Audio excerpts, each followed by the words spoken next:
vous pouvez vous asseoir.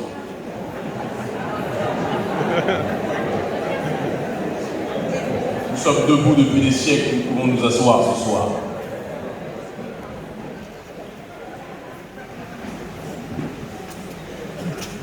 Bel bonsoir, Bel Kalou Kaira.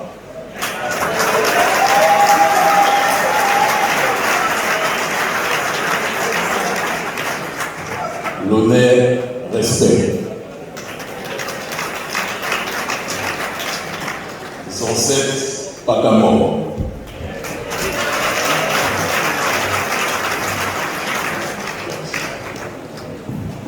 Et comme toujours, dans tous les meetings où je me déplace, parce que c'est plus jamais nécessaire de le faire, salutations aux renseignements généraux qui me surveillent aux quatre coins du monde et qui sont présents dans cette salle.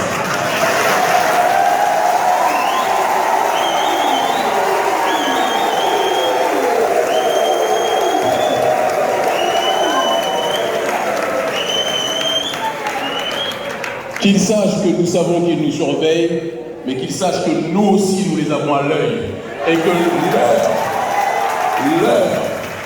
l'ère selon laquelle l'homme noir et la femme noire avaient peur est terminée.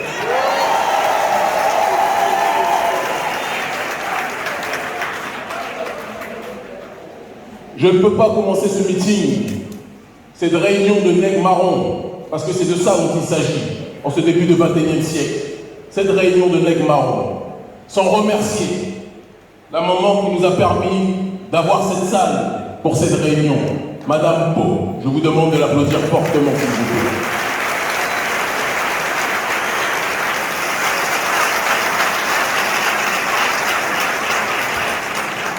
Je ne peux pas non plus commencer ce meeting sans rendre hommage aux frères, aux sœurs, aux aînés qui nous inspirent dans leur combat et qui nous ont tracé la voie pour qu'aux quatre coins du monde, au péril de nos vies, nous menions ce combat pour notre peuple, qu'il soit sur le continent ou dans la diaspora. Et donc je vais vous demander d'applaudir fortement, en premier lieu, un grand frère que j'ai au téléphone et que j'aime profondément, notre grand frère Élie Domota.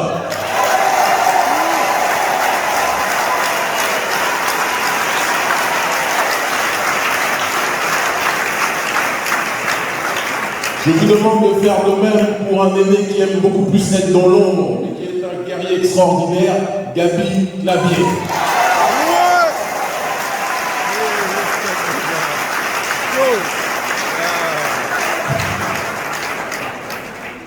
Et si je commence à faire la liste de nos guerriers, on risque de faire un meeting en invoquant les noms, donc salutations pour tous et toutes que je n'ai pas cités.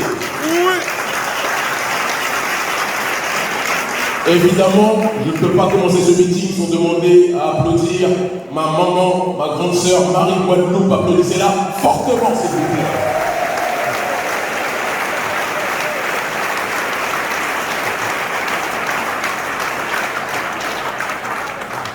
Vous ne pouvez pas savoir l'émotion, l'amour et en même temps la douleur qui m'habite lorsque je nous vois ce soir réunis. Parce que je réalise qu'en ce début de XXIe siècle, en 2022, nous sommes malheureusement encore obligés de nous réunir pour parler de l'oppression coloniale que nous subissons. Et si ce constat se fait, c'est que le combat pour lequel tous nos pères et toutes nos mères se sont levés est malheureusement loin d'être terminé. Mais, dans le même temps, parce que ceci est source d'espoir, si nous sommes plus de 1500 ce soir, malgré la pluie, malgré les désinformations, malgré la diabolisation du système colonial qui, à chaque fois que je me déplace dans un pays, essaye de me dépeindre tel un extrémiste noir, tel un anti-blanc, tel un leucophage, quel que soit le nom qu'il donne, partout où nous allons, nous sommes capables de réunir des foules. Cela est la preuve que la résurrection de notre peuple arrive et pointe à l'horizon. Donc applaudissez-vous ce soir.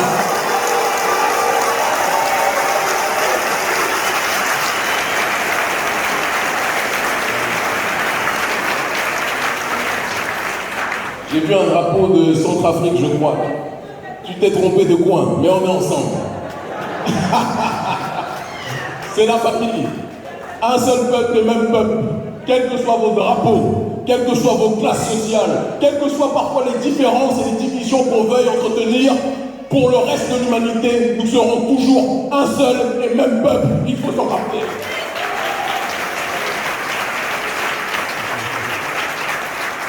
Mais, parce que ce soir, la thématique précise de ce meeting, qui va se diviser en deux parties, c'est le peuple de Kallou Kayara face à la répression coloniale. La première partie sera constituée de l'état des lieux et la deuxième partie sera composée des pistes de réflexion nous permettant de nous rapprocher des solutions.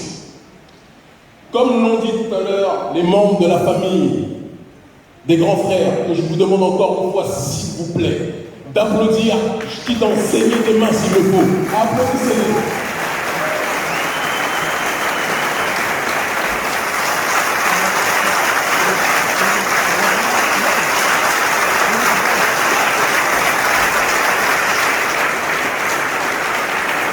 Que les grands frères, là où ils sont, le sachent. Jamais nous ne prendrons de pause tant que vous ne serez pas libérés. Nous en faisons le serment devant caméra, devant les RG, devant le système colonial. Nous ne vous laisserons jamais tomber.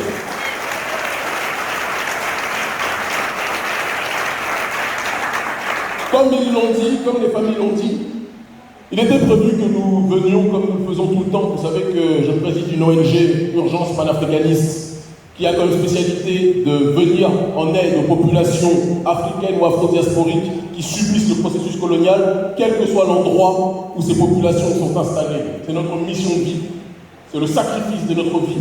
On aurait pu faire d'autres choses, on aurait pu faire des fortunes en faisant des business de part et d'autre, mais nous avons décidé de mettre notre vie entre parenthèses et que notre seule mission de vie soit celle de venir en urgence aux côtés de nos populations lorsque celles-ci nous sollicitent. Il y a eu ces familles qui nous ont sollicités, qui nous ont exposé le cas de leurs frères qui étaient injustement incarcérés.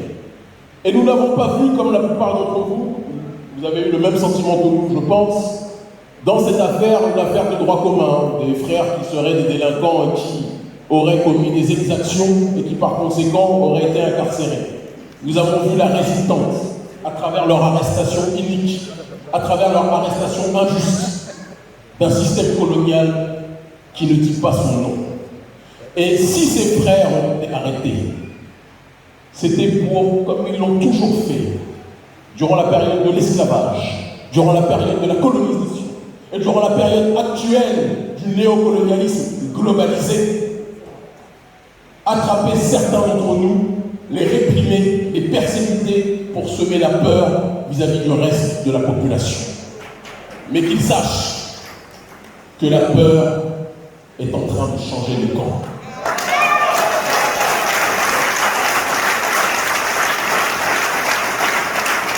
Il y a quelques temps de cela, j'allais dire des siècles, mais c'est encore récent, quelques générations précédentes, lorsque vous persécutiez les plus audacieux, les plus courageux, les plus courageuses, vous suscitiez, quand je dis vous, je parle du système colonial, la peur chez tous les autres, que ce soit dans la diaspora ou sur le continent africain. Mais la nouvelle génération n'a plus la peur.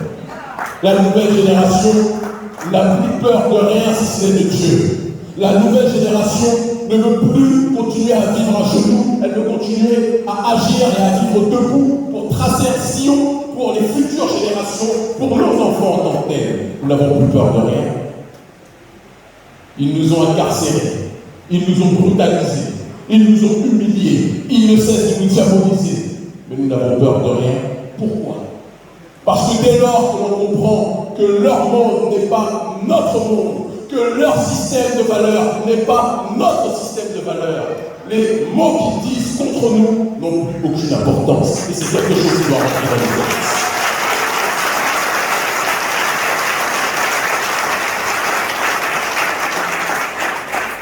Ces grands frères, et je suis obligé de commencer ce meeting par là, parce que c'est la raison pour laquelle nous sommes venus ici, ce soir et cette semaine.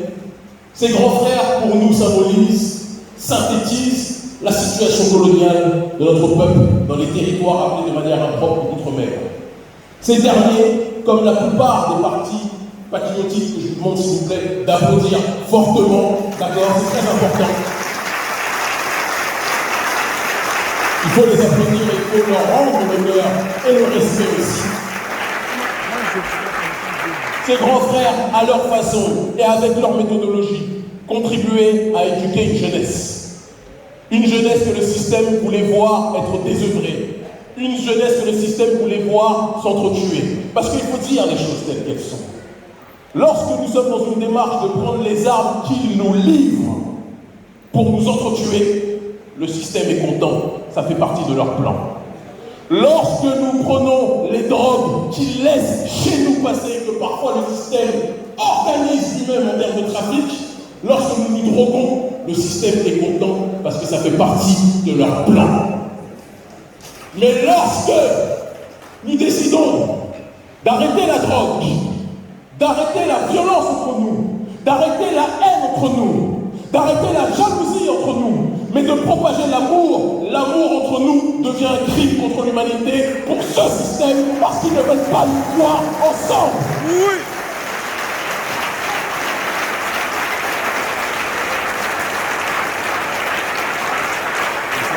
Et c'est pour ça, lorsque nous disons que mon système de valeurs n'est pas le nôtre, c'est une réalité. L'unité parmi les nôtres permettra de mieux être respecté par le reste de l'humanité. Mais tant que nous serons toujours dans des logiques de tension, de scansion, de jalousie, d'opposition, de fractionnement, alors que qu'on le veuille ou pas, nous sommes un seul et même peuple. Et quand je dis nous, je dis volontairement nous, parce que certains nous disent « Kémy, tu es parti voir le peuple guadeloupéen ». Je précise, je suis venu voir mon peuple de la patrie de Guadeloupe.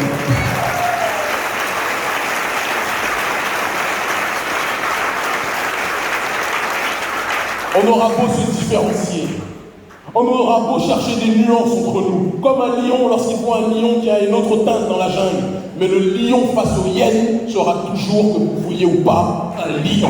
Oui.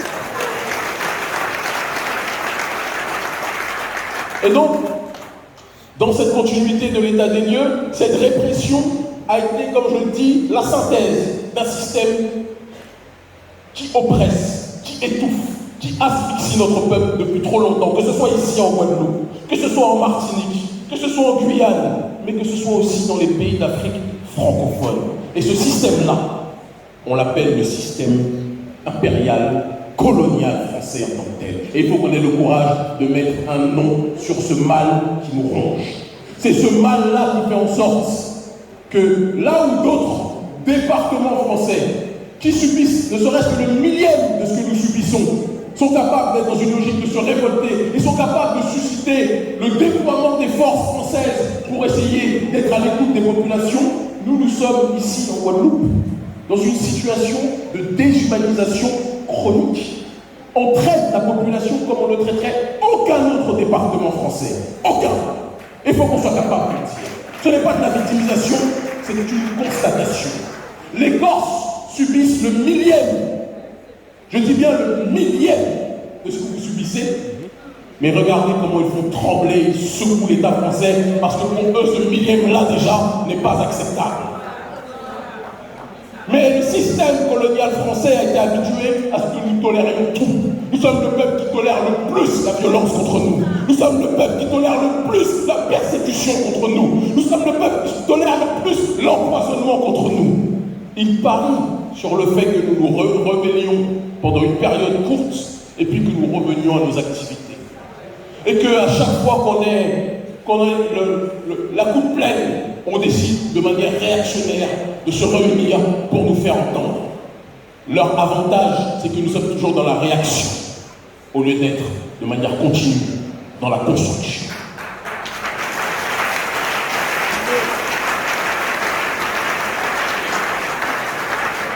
Les événements de 2009, qui sont des événements historiques pour notre peuple aux quatre coins du monde, vous avez été une fierté pour les Noirs, du plus clair au plus foncé, du monde entier. Et il faut le dire. Et je le dis, et je le dirai constamment.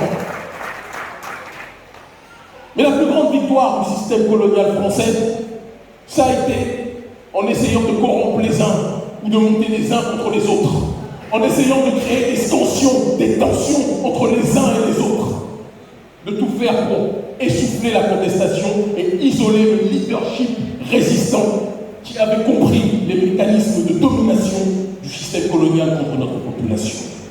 Il savait qu'en asphyxiant ce mouvement historique, le réveil ou la remobilisation par la suite serait difficile. Mais c'est arrivé l'année dernière. Parce qu'il arrive un moment où même si notre peuple tolère plus que n'importe qui la persécution, il arrive un moment où, comme je le disais il y a quelques minutes, la coupe est pleine. Et les nôtres se sont de nouveau révoltés. Mais les nôtres, et quand je dis les nôtres, ici, ça peut être la même chose ailleurs, ont pris malheureusement une habitude. Et je dis nous parce que je nous inclus dedans. Il n'y a pas de sachants et des gens qui ne savent pas. Nous sommes une seule et même entité, c'est important de le préciser. Je ne suis le professeur ni le messager de personne. Je suis une voix parmi les vôtres qui essaye de synthétiser les mots qui nous touchent tous. Le problème principal, c'est que nous nous attaquons, nous réagissons à certains coups que nous recevons de diverses tentacules. Le chlordécone, une tentacule de la pieuvre. La vie chère, une tentacule de la pieuvre. L'incarcération injuste et inique des grands frères, un autre coup d'une tentacule de la pieuvre. À chaque fois, on se débat contre des tentacules, mais on refuse de s'attaquer principalement et fondamentalement au cœur de la pieuvre.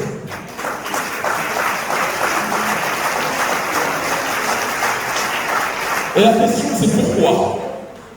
Parce que le système colonial a été extraordinairement puissant, extraordinairement malin, au sens péjoratif de malin, vicieux, politiquement parlant pervers, en suscitant la peur auprès des masses sur le mot qui est pourtant le seul mot qui nous permettra d'aller vers l'élévation et un certain respect de notre population,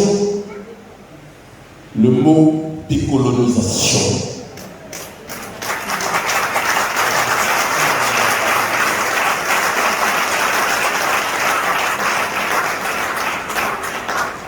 On dit oui, la vie est chère. Mais oui, en colonie, la vie a toujours été chère. Sauf pour les ressortissants de la métropole. Ce n'est pas nouveau. Ça n'a pas commencé en 2022. Et le problème, c'est que si on réagit sur la vie chère, si on réagit sur le système qui crée la vie chère, on passera toujours à côté du problème. Certains me disent, Kémy, quand tu commences à parler de décolonisation, ça veut dire que tu parles du mot indépendance, et donc on n'est pas prêt pour l'indépendance.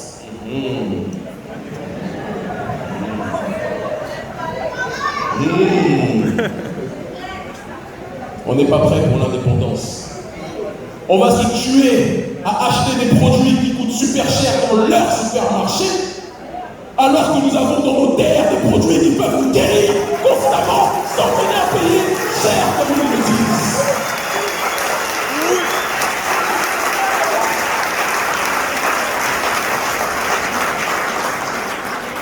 Un papa m'a dit, mon fils, il y a 2 jours, les médicaments sont trop chers ici. Mais on n'a pas nos plantes qui peuvent nous permettre de nous soigner, de nous guérir, sans avoir besoin de payer le 10e, voire le 100e de ce que les laboratoires coloniaux pharmaceutiques font payer à nos populations. Question de fond qu'on doit se poser. L'indépendance n'est pas un gros mot. L'indépendance commence avec l'esprit. On ne pourra pas décoloniser les espaces institutionnels si on ne décolonise pas d'abord nos esprits.